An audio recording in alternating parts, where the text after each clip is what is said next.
রানী বিলকিস সুলাইমান নবীর কাছে হাদিয়ার নামে ঘুষ পাঠাইছিল। কে? রানী বিলকিস। রানী বিলকিস সিদ্ধান্ত নিছে যে আমি আসলে বুঝতে পারছি বাদশাহ সুলাইমান উনি কোনো এলাকায় যখন যাবে ওই এলাকায় যারা অন্যায় করবে তাদেরকে উনি ঠিক মতো দাঁড়াতে দিবে না।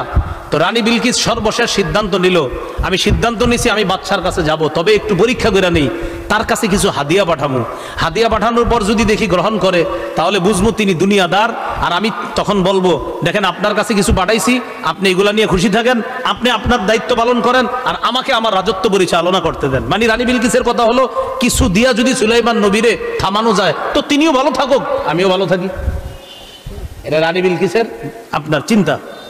তো রানী বিলকিস বলতেছে ইন্নী মুরসিলাতুন ইলাইহিম বিহাদিয়াত ফানাযিরাতুম বিমা ইয়ারজিউল মুরসালুন, আমি বাদশা সুলাইমানের কাছে হাদিয়া পাঠাবো, এরপরে দেখবো দুধ যারা হাদিয়া নিয়ে যায় তারা কি নিয়ে ফিরে আসে।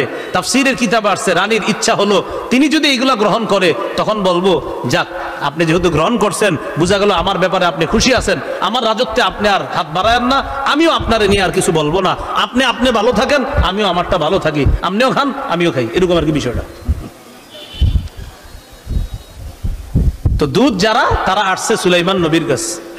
ফালাম্মা জাআ সুলাইমান, সুলাইমান নবীর কাছে যখন দুধটা আসছে রানীর পক্ষ থেকে গিফট নিয়ে আসছে, সুলাইমান নবী বললেন আতুমিদ্দুনানি বিমাল, আমাকে সম্পদ দিয়ে সাহায্য করতে চাও?